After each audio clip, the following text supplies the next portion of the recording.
چاہے وہ عبادات سے تعلق رکھتا ہو، چاہے اخلاقیات سے تعلق رکھتا ہو، چاہے اس میں معاملات آتے ہوں، چاہے اعتقادات آتے ہوں، اسلام اور قرآن تو پھر ان ساری ہی جہات پر انسان کی رہنمائی کرتا ہے۔ تو اخلاقی سطح پر ہم دیکھتے ہیں، اور میں چاہوں گا کہ اس پر شاہ صاحب سے مدری پھول لیے جائیں، کہ اخلاقی سطح پر ہم دیکھتے ہیں تو ایک طبقہ ہمیں نظر آتا ہے جس کو ہم اسٹوڈنٹ کا طبقہ کہتے ہیں۔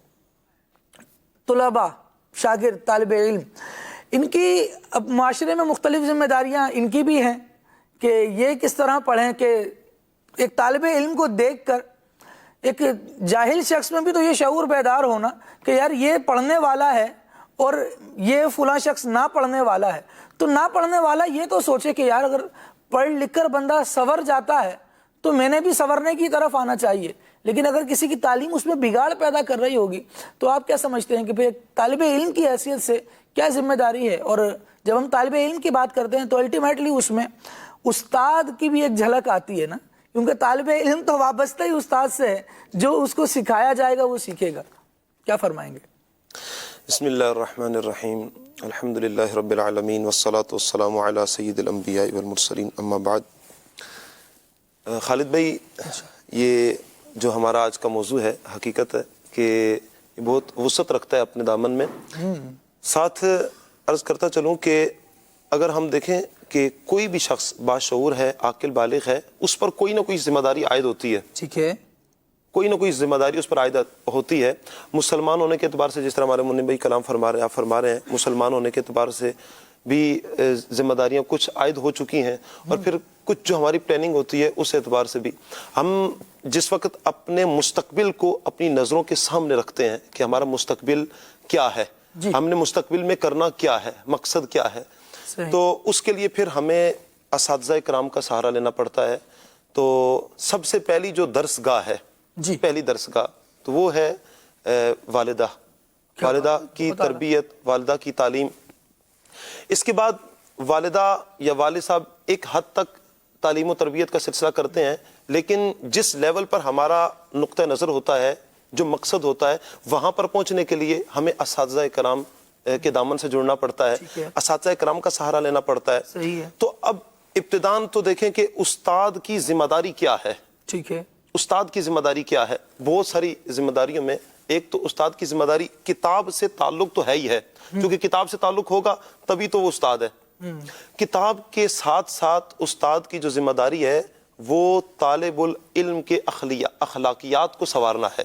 ٹھیک ہے، طالب علم کے اخلاق سنورے ہوں، طالب العلم کے اچھے اخلاق ہوں، نکھرے اخلاق ہوں، تو ہی یہ سلسلہ جو ہے نا طالب علم جو ہے جو مقصد تک پہنچے گا۔ ثاقب بھائی، یوں بھی دیکھا جائے نا تو جس طرح اب ایک پروفیشنلی ہم کوئی بھی کام کر رہے ہیں نا، چاہے وہ استاد ہے تو استاد کہتا ہے کہ مجھے ادارتی طور پر یہ ذمہ داری ہے کہ مجھے سلیبس کمپلیٹ کروانا ہے، یہاں سے یہاں تک میں نے پڑھانا ہے، یہ میری ذمہ داری ہے۔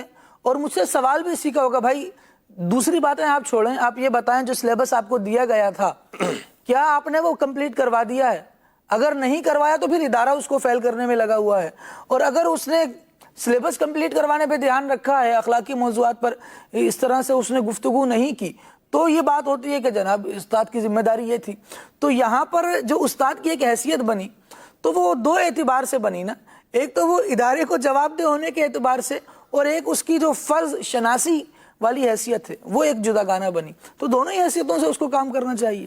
دیکھیں، استاد جو ہوتا ہے وہ ایک شفیق باپ کی مانند ہوتا ہے۔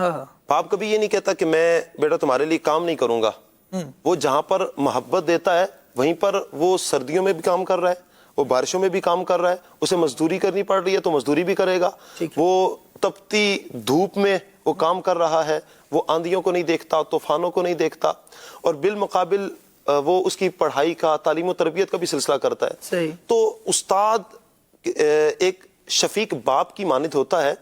اگر استاد یہ سمجھ لے کہ حقیقتاً کہ میں ایک شفیق باپ ہوں، جہاں پر میں نے اس کو کتاب پڑھانی ہے، اپنا نصاب پورا کرنا ہے، تو اس کے ساتھ ساتھ میں نے اس کی تربیت بھی کرنی ہے۔ دیکھیں، جب تربیت کا فقدان ہوگا، کتاب تو پڑھ لیں گے، تربیت کا فقدان جس وقت ہوگا تو پھر معاشرے میں جو خرافات ہیں وہ ہمارے سامنے آئیں گی۔ پھر وہی جو ہمارے ہاتھوں کا ایک پلا بڑا ایک پودا تھا وہ جب درخت بنے گا تو پھر وہ کئی قسم کے نقصانات کرے گا. وہ بسوں کو توڑ دے, وہ ہوٹلوں پر جائے تو وہاں پر جا کے جو ویٹرز ہیں ان کے ساتھ وہ بدتمیزی کے ساتھ کلام کرے. میرا خیال ہے ایک پڑھا لکھا طبقہ ایسا کلام کرتا نہیں ہے, لیکن کیا ہے کہ تربیت کا فقدان ہے. ہم اگر اپنی ذمہ داری کو ایز اے استاد, اگر میں اپنی ذمہ داری کو سمجھ جاؤں کہ میری ذمہ داری کیا ہے, کتاب کے ساتھ تو ہے لیکن ساتھ ہی میری بہت بڑی ذمہ داری ہے کہ یہ بہت بڑا سرمایہ میرے ملک اور ملت کا میرے ہاتھ میں ہے, یہ میرے دین کا بہت بڑا سرمایہ ہے. میں نے اگر استاد, میں آج بھی یہ سوچ رہا تھا کہ اگر استاد یہ اپنے اوپر لے لے کہ میں نے معاشرے کو, میں نے ملک کو, ملت کو, میں نے دین کو ایک باشعور باوقار انسان دینا ہے, میں نے باوقار عالم دینا ہے, یقینی بات ہے خالد بھائی کہ ہمارا معاشرہ خود ہی سنور جائے گا. کیا بات ہے, بہت پیاری بات. اس میں خالد بھائی ایک بات یہ بھی ایڈ کر لیں کہ بسا اوقات نا والدین یہ سمجھتے ہیں کہ اس کا استاد اس کو سیدھا کر لے گا, استاد یہ سمجھتا ہے کہ یہ ذمہ داری تو ماں باپ کی ہے, میں نے تو صرف پڑھانا ہے. تو دونوں جو ہے ایک دوسرے پہ ڈال رہے ہوتے ہیں اور نتیجہ یہ نکلتا ہے بچہ بگڑ جاتا ہے. وہی بات آ گئی کہ وہ بیچ میں چیز رکھ کے دونوں فیصلہ ہی کر رہے ہیں کہ نہیں یہ تمہاری, نہیں یہ تمہاری. اچھا اس میں یہ بھی ہوتا ہے کہ اگر سنور گیا تو ہمارا, بگڑ گیا تو تمہارا. برائی میں جو کردار ادا ہوا وہ آپ کی طرف سے ہوا. اسی طرح میں یہاں گفتگو کرنا چاہوں گا, ایڈ کرنا چاہوں گا اس بات کو کہ والدین جس میں ماں اور باپ دونوں شامل ہیں, دونوں ہی بسا اوقات بچہ اگر بگڑ جائے نا تو والد نے یہ بلیم کرنا ہے کہ یہ تمہاری وجہ سے بگڑا ہے, اور والدہ نے یہ بلیم کرنا ہے کہ نہیں محترم یہ آپ کی وجہ سے بگڑا ہے. اور اگر کوئی چیز اس میں اچھی ہے تو دیکھا میرا بیٹا مجھ پر گیا ہے, یہ والی باتیں ہوتی ہیں. تو اس میں بھی کیا ہونا چاہیے, مجھے جو سمجھ میں آتا ہے میں آپ سے عرض کرتا ہوں, آپ بھی مزید اس میں ایڈ کیجئے گا کہ ایک اعتبار سے ذمہ داری کما کر لانے کی والد کی تھی, وہ اس نے پوری کی, لیکن والد کی ایک حیثیت بچے کا معلم ہونے کی بھی تو تھی. وہ بچے کو سکھا سکتا تھا, کچھ وقت اسپینڈ کر سکتا تھا بچے کے ساتھ, جو کرنا چاہیے تھا. اگر بچے کو آپ نے وقت نہیں دیا تو بچے میں اخلاقی برائیاں پیدا ہوتی ہیں. لیکن ساتھ ساتھ یہ بھی میں عرض کروں گا کہ بچے کو وقت نہ دینے کی وجہ سے اس میں اخلاقی برائیاں پیدا ہوتی ہیں, اور بچے کو وقت دیا لیکن وہ برائیوں کے ساتھ دیا تب بھی اس میں اخلاقی برائیاں پیدا ہوتی ہیں. اور عام طور پہ ہمارا اس پر رجحان نہیں ہوتا. جب ہم کہتے ہیں کہ یار ہمیشہ اس کے ساتھ رہتا ہوں, ہر جگہ اس کے ساتھ جاتا ہوں, جو یہ کہتا ہے وہ کر رہا ہوں, جو مانگتا ہے وہ دلاتا ہوں. جہاں اس نے کہا کہ میں نے یہاں پڑھنا ہے وہاں جناب اس کا ایڈمیشن کروا دیا, جہاں یہ سوچا کہ جناب فلاں کلب مجھے جوائن کروا دیا جائے, فٹنس سینٹر ہے اور یہ ہے وہ ہے, میں نے ہر کام اس کے لیے کر کے دیا ہے, لیکن یہ میرے ساتھ اس طرح کا رویہ کر رہا ہے. تو آپ نے صرف پیسہ پھینکا تھا, جو اس کی ضروریات تھیں وہ پوری کرنے کی کوشش کی تھی, لیکن ساتھ ساتھ جو اس کو ادب سکھانا تھا وہ نہیں سکھایا. وہ ایک حکایت ملتی ہے کہ ایک شخص اپنے والد کو مار رہا تھا, تو اس کے والد لے کر آئے اسے کسی بزرگ کے پاس اور کہا کہ یہ میرا بیٹا ہے, مجھے مارتا ہے. پوچھا کہ آپ کا بیٹا ہے, آپ کو کیوں مارتا ہے, کیا آپ نے اس کو قرآن سکھایا؟ کیا نہیں سکھایا؟ کہا نہیں سکھایا. جی حدیث سکھائی؟ نہیں سکھائی. دین کی کوئی بات سکھائی؟ نہیں سکھائی. فرمایا پھر یہ صحیح کرتا ہے. اور یہ بھی کہا کہ شکر کر ابھی تیرا سر نہیں پھاڑا اس نے. ہاں جی. فرمایا کیونکہ اس نے, تم کیا کرتے ہو؟ جناب میں تو ہل چلاتا ہوں اور جناب جانوروں کو سیدھا کرتا ہوں. تو کہا بس یہ جو جس طرح تمہیں کرتا ہوا دیکھتا ہے, اس نے تمہیں دیکھ کے وہی سیکھا ہے.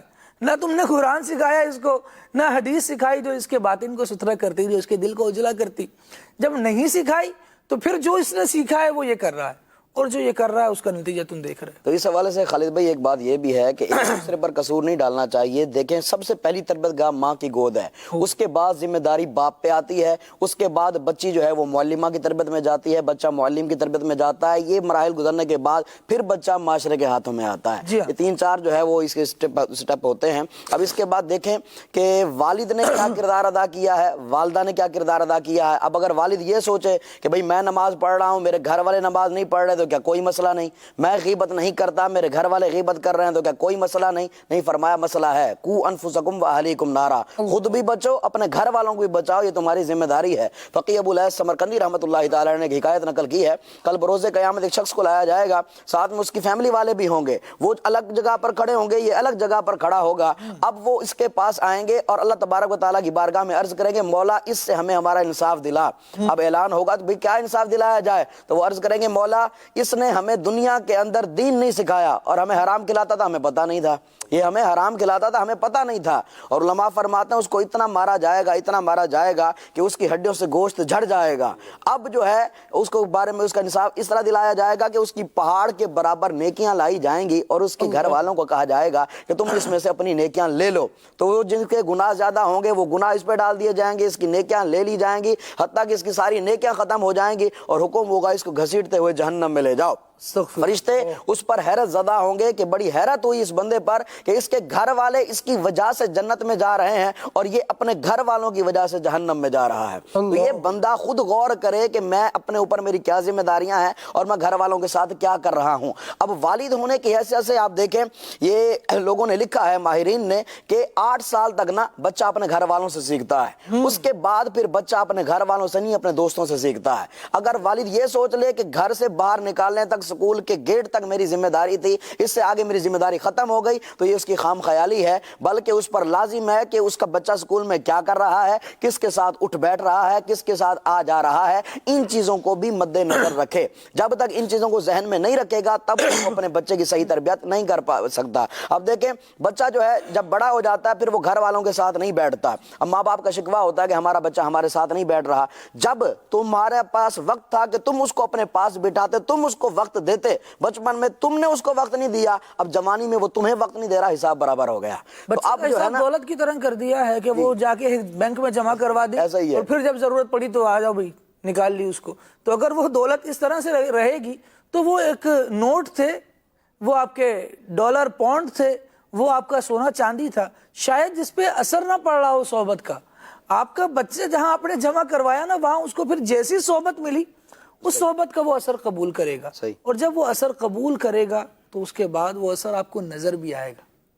یہ نہ سمجھیں کہ بس یہ اس میں رہ جائے گا, ہمیں نظر نہیں آئے گا. اور یہاں یہ بات بھی عرض کروں اور اس پر میں چاہوں گا کہ ڈیٹیل ڈسکشن ہم کریں کہ جب مجھے پتہ چلتا ہے کہ میرا بچہ کسی اخلاقی برائی کا شکار ہو گیا ہے اور اس کی جو صحبت ہے وہ خراب ہو گئی ہے, تو پھر اس کو سمجھانے کی بھی ایک ذمہ داری بنتی ہے کہ اس کو سمجھایا جائے.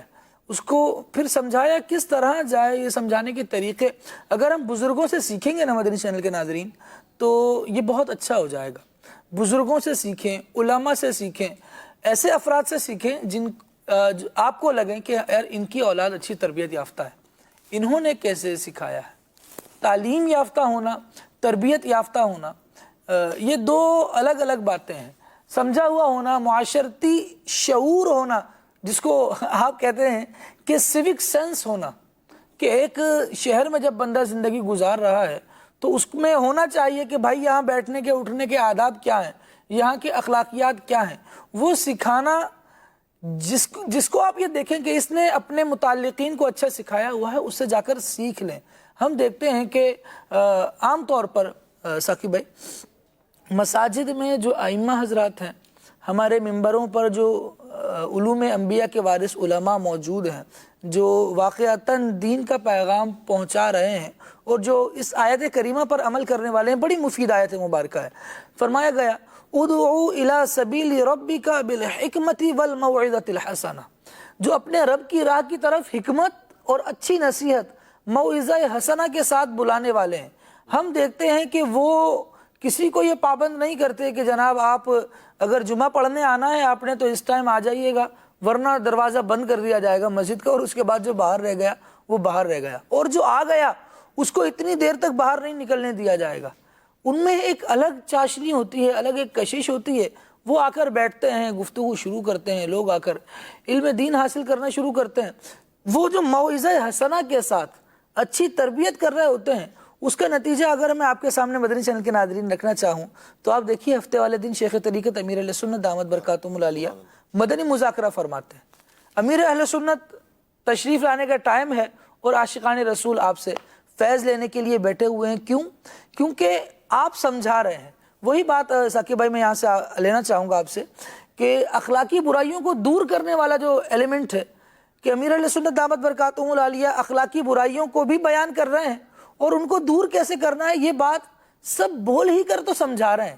کس کو مارا، کس کو پیٹا گیا، کس کو ٹارچر سیل میں لے جایا گیا، الحمدللہ ایسا تو کوئی نظام بنایا ہی نہیں گیا. کیونکہ بزرگ جو کام کرتے ہیں نا وہ دل پر نظر کر کے لوگوں کی اصلاح کر رہے ہوتے ہیں، اچھی باتوں کے ذریعے، قرآن و سنت کی باتوں کے ذریعے اصلاح کر رہے ہوتے ہیں. اگر والدین اس طرح سے بچے کو سمجھا